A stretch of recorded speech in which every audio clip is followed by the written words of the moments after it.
आम इंतखाबात 2024 के लिए कागजात नामजदगी की जांच पड़ताल का अमल जारी है। पंजाब से खवातीन की मखसूस नशिस्तों पर कागजात नामजदगी की जांच पड़ताल का तीसरा रोज है, जबकि साबिक चेयरमैन PTI के NA 122 और NA 128 से chairman Peoples Party Bilawal Bhutto के कागजात नामजदगी की जांच पड़ताल जारी है।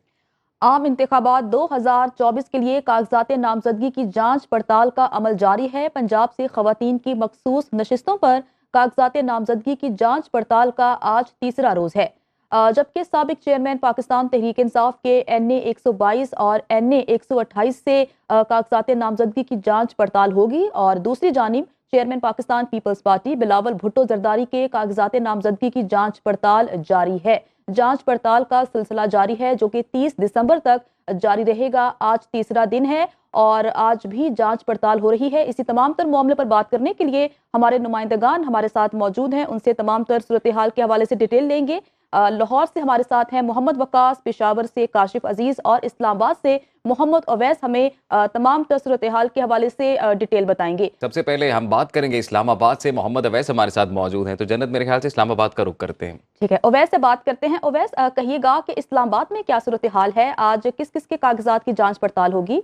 जी बिल्कुल देखें, क्योंकि इस्लामाबाद के 3 मेन हलके NA 46, NA 47 और NA 48 से अब तक 40 से ज़ायद उम्मीदवार जो हैं उनके कागजात नामजदगी की जांच पड़ताल जो है उसका अमल मुकम्मल कर लिया गया है। मुस्लिम लीग नून के अंजम अकील खान जो कि NA 46 से जो कैंडिडेट हैं मुस्लिम लीग नून के, जबकि NA 47 और 48 से डॉक्टर तारक फजल चौधरी जो हैं वो कैंडिडेट हैं।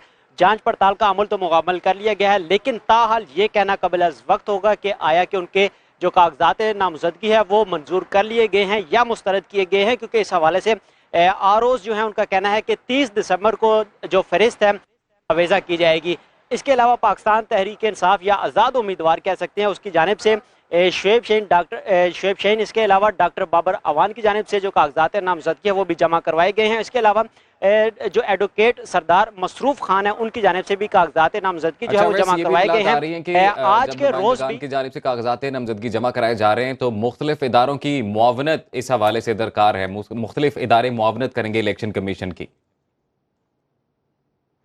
आज बिल्कुल देखें, क्योंकि जिन उम्मीदवारों की जानिब से कागजात नामजदगी जो है वो जमा करवाए गए हैं उनकी जांच जो है वो मुख्तलिफ इदारों से भी करवाई जाएगी कि आया कि इन पर, क्योंकि डुअल नेशनैलिटी होल्डर्स तो नहीं है। इसके अलावा दीगर जो एतराज़ात आयद किए जाएंगे कि किसी मुकदमे में या FIA के किसी मुकदमे में या पुलिस के किसी मुकदमे में वो उम्मीदवार जो हैं वो जो हैं वो उस इदारे को मतलूब तो नहीं है। आया अदालतों के हवाले से कोई ऐसा मुजरिम तो नहीं है जो इश्तिहारी करार दिया हो, उसने भी कागजात नामजदगी जमा करवाए हों, या ऐसे केसेस जिनमें फैसला हो चुका हो और मुजरिम डिक्लेयर कर दिए गए हों लेकिन वो जो हैं वो इश्तिहारी हों।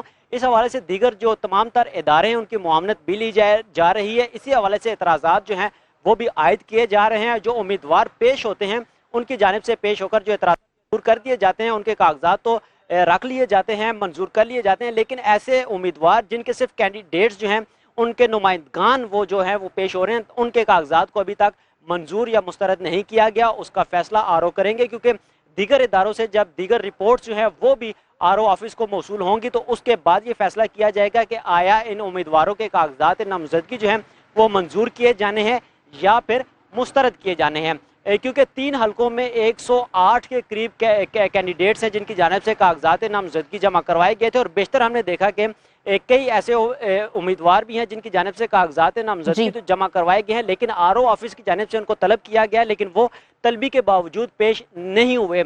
उनकी जांच पड़ताल का अमल जो है कागजों का वो भी अभी पेंडिंग में है। ROs का कहना है कि जो भी एतराज़ आयद होगा, एतराज़ दूर करने के लिए दोबारा से रिकॉल किया जाएगा। जो उम्मीदवार हैं कैंडिडेट्स उनको दोबारा तलब भी किया जा सकता है।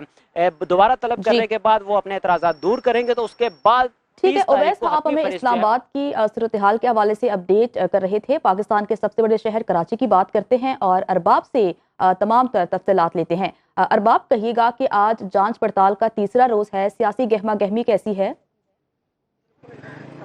जी जबरदस्त सियासी गहमी है, बल्कि ये कहा जाए कि जोक दर जोक जो है वो उम्मीदवार जिन्होंने अपने कागजात नामजदगी जमा कराए थे वो यहाँ पर पहुँच रहे हैं और अपने कागजात को दुरुस्त करा रहे हैं।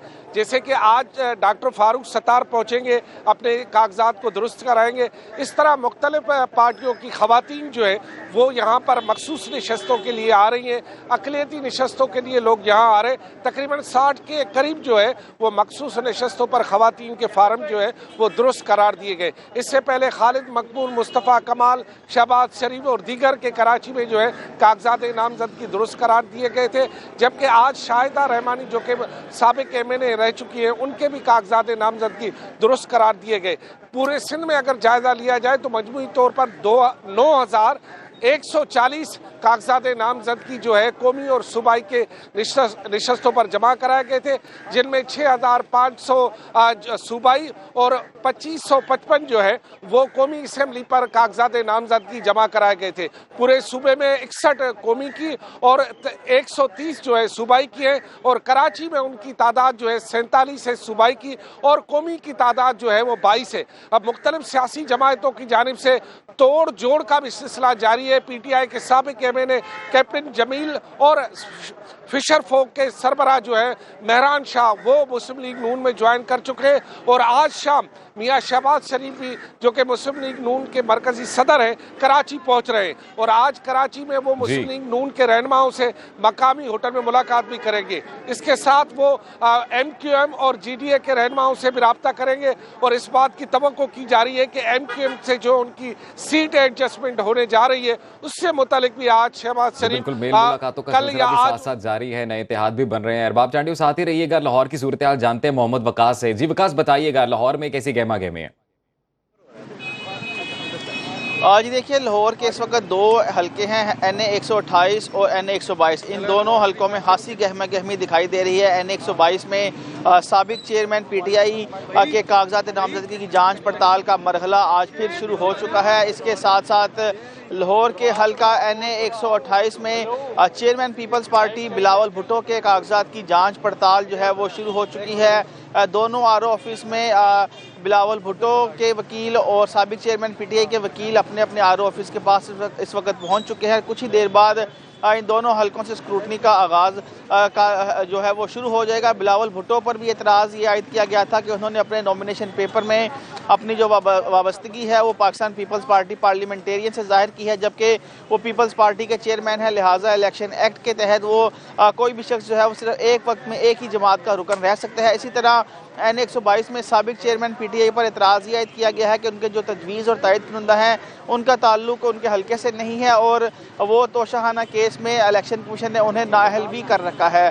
तो इन दोनों हलकों में इस वक्त जो है वो स्क्रूटनी का अमल जारी है। वकला पहुँच चुके हैं। कुछ देर बाद जो है वो रिटर्निंग अफसर बाकायदा समाअत का आगाज़ करेंगे। अगर हम बतौर मजमूई बात करें तो अब तक लाहौर में कौमी और सूबाई असम्बली की मुख्तलिफ नशिस्तों पर उम्मीदवारों के कागजात नामजदगी की जाँच पड़ताल का अमल मुकम्मल हो चुका है। कुछ देर पहले हल्का NA 122 से IPP के हुमायूं अख्तर खान के कागजात नामजदगी की जाँच पड़ताल मुकम्मल हुई है। इस तरह मखसूस नशिस्तों पर, कौमी और सूबाई की मखसूस नशिस्तों पर भी सूबाई इलेक्शन कमीशन ऑफिस में जो मुख्तलिफ सियासी जमातों की खवातीन है उनके नॉमिनेशन पेपर की जाँच पड़ताल का अमल भी जारी है। आज जाँच पड़ताल का अमल जारी है और आज तीसरा रोज है और 30 दिसंबर तक ये जाँच पड़ताल का अमल जारी रहेगा। हमारे नुमाइंदे हमारे साथ मौजूद थे।